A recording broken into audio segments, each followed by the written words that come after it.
things gone now in Nicaragua? The economy has gotten much worse. Conditions for the people, for the vast majority of the people, are much more difficult now than they were before. The government has cut back, practically eliminated subsidies.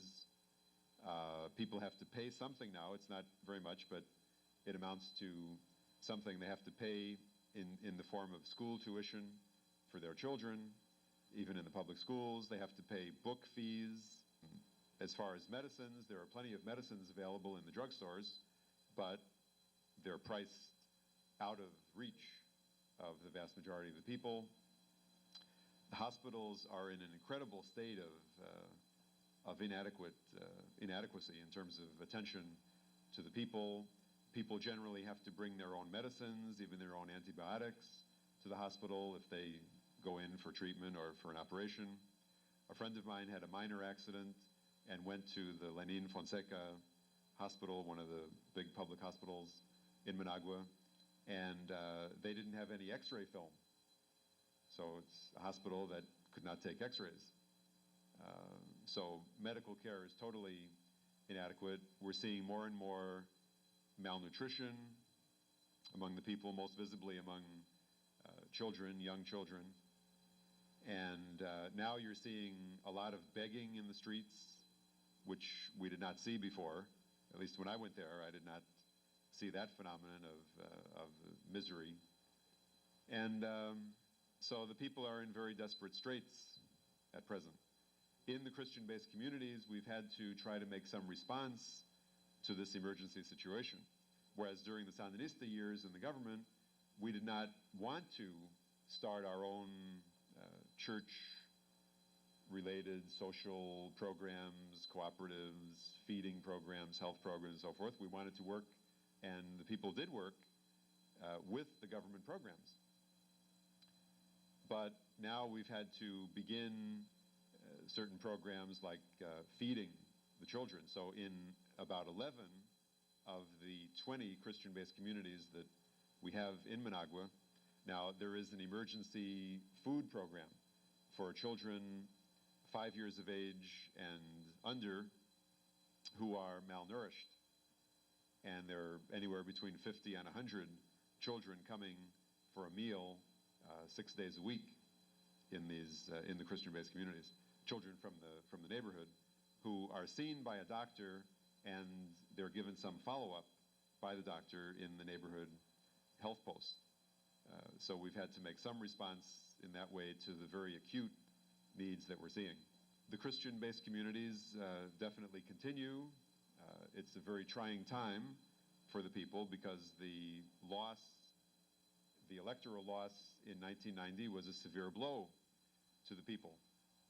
Because for once, the people had felt that something good was actually being accomplished in history, that what Christians see as the values of the kingdom, the values of justice, genuine peace, equality, brotherhood and sisterhood, a spirit of sharing, a spirit of caring for the poor and the weak, the disabled, the marginalized. People felt that those values, those dreams, if you will, that kind of utopia was not simply a utopia. It was not simply nowhere, which is what utopia means. It means that it's nowhere to be found. It's a dream. But that was being realized to a certain small extent, a certain significant extent also in Nicaraguan society in the early years of the Sandinista revolutionary government. And so now people are facing extreme poverty, extreme malnutrition. Unemployment is way up because the policy of this government has been to sell off a lot of the state enterprises and to give people a lump sum, usually about a year's salary, to have them leave their public sector jobs. And because wages have been so low in the public sector jobs, thousands of people accepted that. So they didn't have to be fired. They accepted the government's program, which meant a lump sum of 1 year's salary. And as a result, there's been a proliferation of little grocery stores in all the neighborhoods. People would use that money to buy a refrigerator in order to be able to sell Coca-Cola or ice in their barrio. Many people have a refrigerator and they sell ice to the people. But this kind of thing has a very limited future. There's extremely limited buying power. As far as the peasants are concerned, they cannot make any money on their basic crops. They can grow, and they are growing food for their own consumption, but they can't make any money in the market selling their rice and beans and corn. So they are in very desperate straits. What does this all mean in terms of how people see their lives and see their future? I think people are going back to the very radical, very fundamental conviction that what is needed is good organizing. I think there's a sense that not only in Nicaragua, but in other places as well, that we need good organizing where people in the various sectors, the women's groups, the peasants, the students, the neighborhood groups, the unions and so forth, need to have good, representative, participatory organizations. There seems to be a sense that, well, first of all, the next elections are not until 1996. So there aren't very many people sitting around speculating as to what will happen or might happen in 1996. That's pretty far off. I think there is a feeling, certainly among the people in the Christian-based communities, there is a feeling that the Frente Sandinista will be able to continue this process of self-definition, self-criticism, that there can be an increase in the activism in the ranks. There seems to be a certain apathy in the ranks of the party at present. And there are certain tensions between different sectors within the party. But I think there is a feeling that hopefully they will be able to work those things out. And in 1996 or 2002 or whatever, the Frente will probably be able to be the political expression, the expression on the political structural level of the needs and demands of the popular organizations.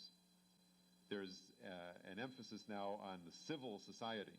You hear that expression much more and more in many different countries, that we need to work in the realm of the civil society, that is, people's own organizations, where there needs to be active participation. And then we're not sure about, nobody can predict the future. But what is known is that there's an absolute necessity for organizing and improving the mass organizations. What kind of political expression, what kinds of policies can realistically be presented in this era in which we live, I think remains to be seen. I think those are questions. I think that there are no preconceived answers or solutions. They have to be worked out as we go along. But they need to arise out of the organizations of the people. And so people are continuing. It's a very difficult period, but people frequently say, well, the struggle continues, the struggle goes on. People draw inspiration from their own history.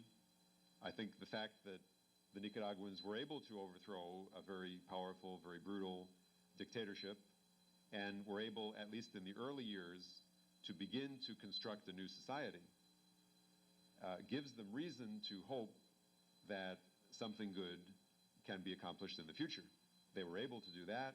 They were able to do many very useful and helpful things in the building of a new society in the early 80s, and they feel that it remains a possibility for the future. What we need to look at here in the United States, what we need to be looking at as far as Latin America is concerned, I think especially with regard to Nicaragua and El Salvador now, is the fundamental question of human rights. Because in both places, people who are interested in serious structural change, revolutionary change, have decided to go the way of the system, to try to use the channels of democratic process in order to make some headway in the realization of their social, economic, and political goals. In El Salvador, of course, that means that there has to be a great amount of opening up of society.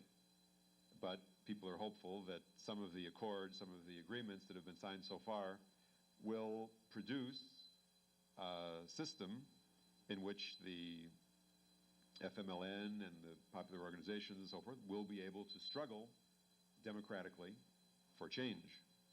In Nicaragua, the big danger is from the ultra-right.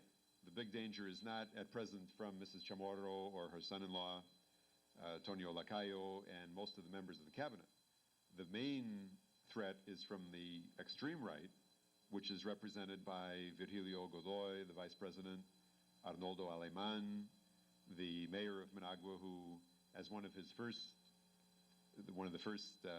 things that he did when he became mayor was to literally wipe out many of the revolutionary murals that were around on public buildings in Managua. A very petty, a very small-minded individual, a very vengeful person, I think very scary person, as well as Virgilio Godoy, the vice president.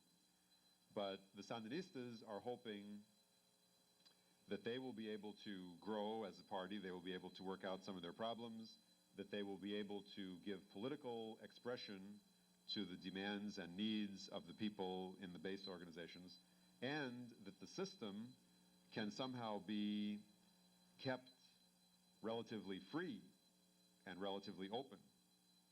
I think that's the situation that we have now, is I would say it's relatively free, but the danger is from the ultra-right and from the military force that they have at their command, which are the Rey Contras, the Contras who once again took up arms and who have assassinated some of the Sandinistas. There was a very horrible assassination of a young doctor in the town of Huaslala, where the Rey Contras previously had run a very progressive priest out of town completely, and the whole parish staff along with him. Well, just recently, about 2.5 months ago, they mutilated and brutally killed a young doctor in the town. And so the health personnel said, well, we can't go back. They refused to go back. See, the people feel that there is no protection for them. So I think this is what we need to be looking at with regard to Nicaragua and with regard to the U.S. aid that now is going to Nicaragua. There is a considerable amount of U.S. aid going to Nicaragua.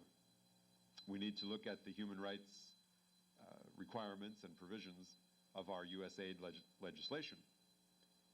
And I think we need to be very vigilant that the ultra-right not be allowed to gain power and not be allowed to act with impunity. Because of that impunity, some of the Sandinista ex-military have also taken up arms, and they're called the Rey Compas.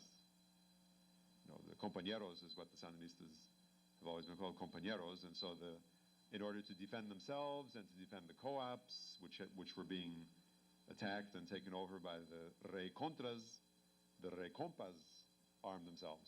But basically what we're hoping for is that the situation will remain a relatively free, democratic structure. At present, the Sandinistas still have their news program. First, at 8 o'clock, you can watch the government's version of the day's events. And then at 9 o'clock or 9:30, you can get the Sandinistas' news program, which I think is a very healthy thing. It's a very good situation. They still have Barricada, and Nuevo Diario is not of the Sandinista party, but I would say it's essentially pro-revolutionary process. They have radio programs that are very powerful. Probably the most powerful radio station nationally is Radio Ya, which is the Sandinistas' station. They have 40% of the seats in Congress. The main concern of the people is that the government has taken, Mrs. Chamorro's administration, has taken a very lackadaisical approach towards these atrocities that have been committed by the Recontras, the assassinations, the takeover of cooperatives, this type of thing. And we're hoping that there will be a situation where people will be protected in the exercise of their rights to organize and to work, to build their popular organizations, the unions, the peasant leagues, and so forth, and that the Frente will be able to be recognized in the future, in the present and in the future, if they make a serious bid for re-election in 1996, which I'm sure they will, but that they will be recognized as a legitimate political party with every right in the world to be running for election. And they're also making efforts to improve their relationships with the United States. Henry Ruiz was in Washington a couple of months ago talking with people at the State Department and talking with members of Congress and so forth. And after all, the Sandinistas feel that they did bow out of the presidency, out of the government. They respected the will of the people as expressed in the elections of 1990, and they're hoping that the United States and generally the Nicaraguan political society will recognize their rights as a continuing political party. So I think that kind of gives a bit of a summary of where things are at present. I think the institutional church, the hierarchical church, is enjoying this situation that they find themselves in. They receive a certain amount of privileged attention from Mrs. Chamorro. She referred to Cardinal Obando in her inaugural address as the highest spiritual authority of Nicaragua.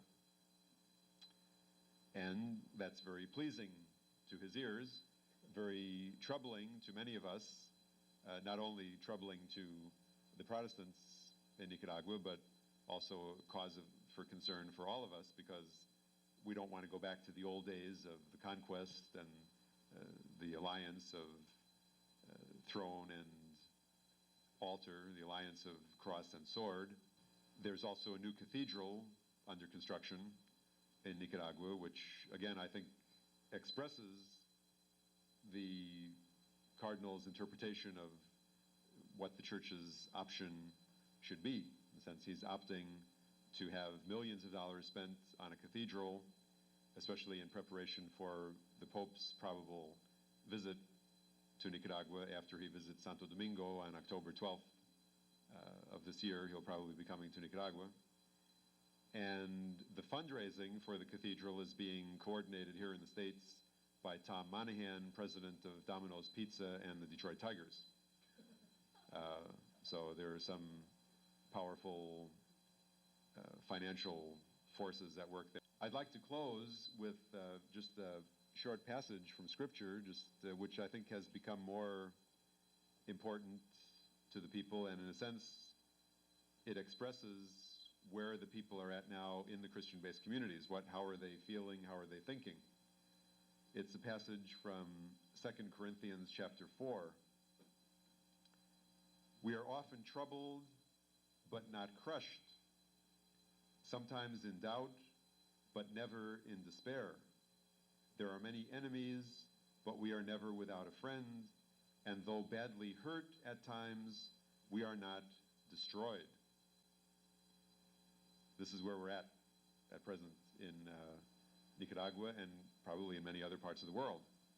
Things are going very badly. Nobody can predict a rosy future, and yet there are certain basic fundamentals that we know are true. The need for people to organize, the need for those organizations to be truly participatory, where people are the subjects, as they say in Spanish. The people should always be the subjects, that is, the doers, the makers, the doers, the protagonists in their organizations. And then, some kind of political expression and economic expression will be able to be given to all this down the road. At present, there's a great deal of searching and wondering and doubt, but not despair, as St. Paul says. We are beaten down in many ways, but not crushed. We're not destroyed.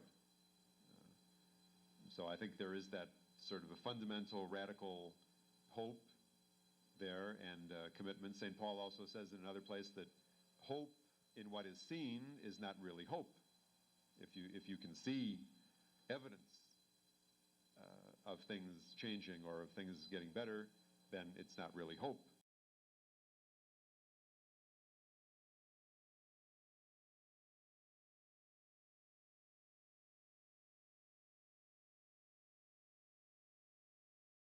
Hope comes in a radical way when all the evidence is going against you, and yet you know what is right.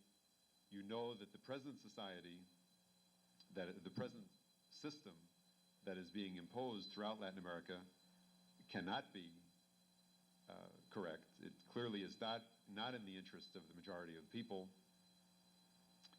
And so people need to continue to organize, continue to believe in their own power, and search for ways to be effective. Not simply to use the old ways, but to look for new ways to somehow be effective in building a better society.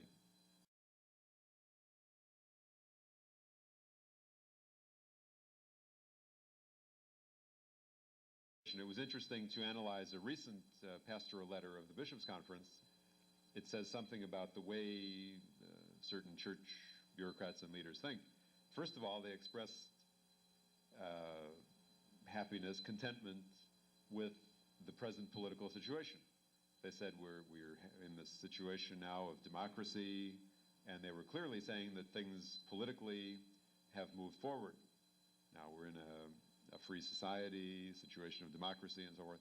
In the next paragraph, they described very clearly how things are much worse socially and economically for the vast majority of the people. I think that says a lot about, you know, their perspective on things and their way of thinking. They accept and sort of welcome this formalistic notion of democracy, and yet at the same time they recognize that under this system things have gotten worse for the vast majority of the people and are indeed at a critical stage where there is increasing crime and so forth.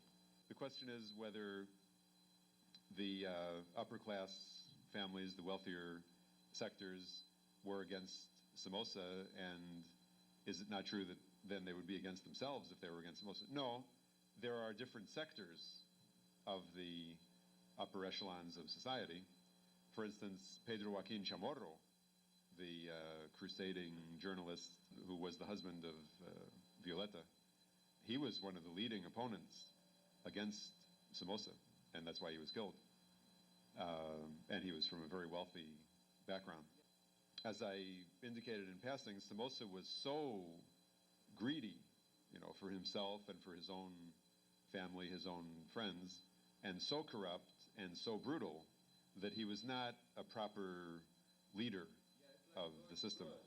The question is that it has to do with the prohibition, the church prohibition against priests being in government office, being in, I would say, high, significant offices of government. And in Nicaragua, of course, Fernando Cardenal was the Minister of Education. Ernesto, whom I mentioned, he became the Minister of Culture. Miguel Descoto, Minister of Foreign Relations.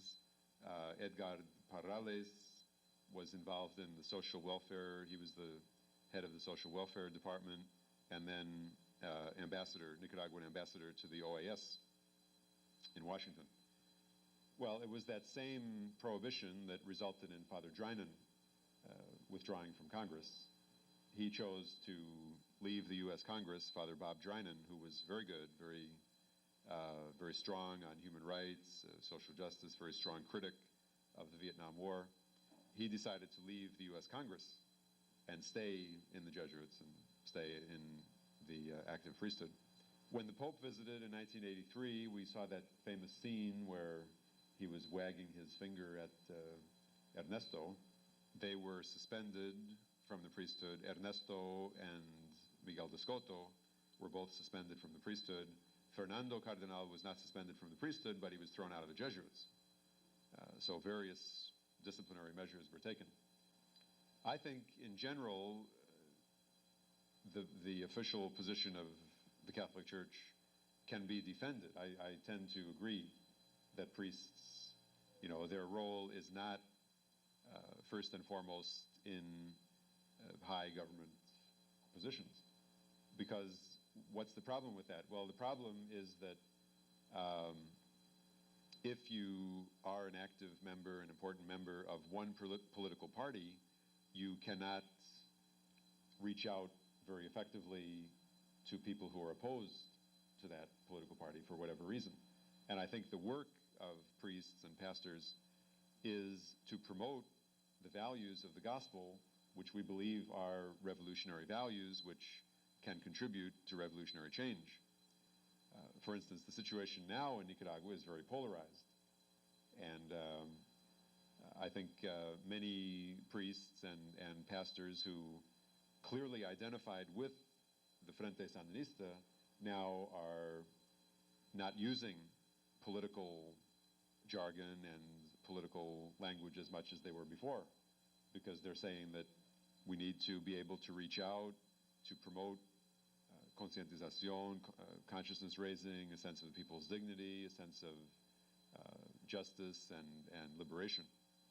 And you're very limited in doing that to the extent that you're identified with one particular political party.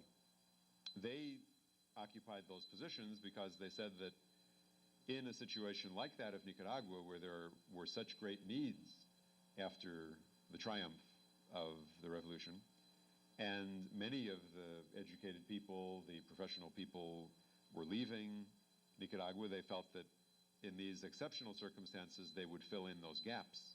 Certainly, their presence in the government also gave a kind of religious support to the Sandinistas. That was also part of it, and they knew that, and they wanted to support them because they were they are members of the party.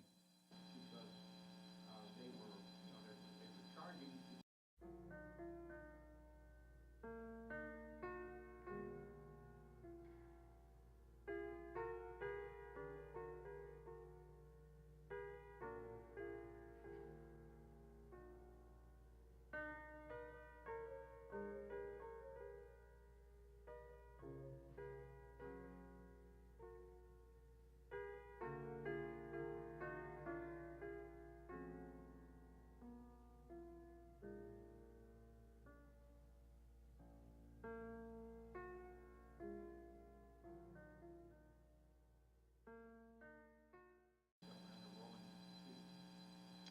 Well, I have some difficulties with the notion that he was a political revolutionary trying to overthrow his own government. I think he clearly, the things you've mentioned clearly show that he made an option for the poor, which is what the church now is talking about. The church, following the example and the teaching of Jesus, must have an option for the poor. I think he clearly had that. Yeah. Well, that has to do with the notion of unity as distinct from, I would say, the prophetic element in the church. Many people, that's one of the problems in the churches. People talk so much about unity and forget that passage that you've just referred to. People say, we are all one in Christ, using Christian language. We are one in Christ. We are reconciled. We must love one another. We are all united, and so forth, glossing over the class divisions. So I think the passage that you refer to, deals with that question of unity as opposed in some way, in some cases opposed to the prophetic proclamation of the truth. If you want to promote the truth, speak the truth, denounce injustice, denounce oppression, take the part of the poor, then you're not going to have perfect unity in the present situation. Unity can come as the ultimate goal. Everybody's in favor of unity, but it must be a unity and a peace that is based on justice.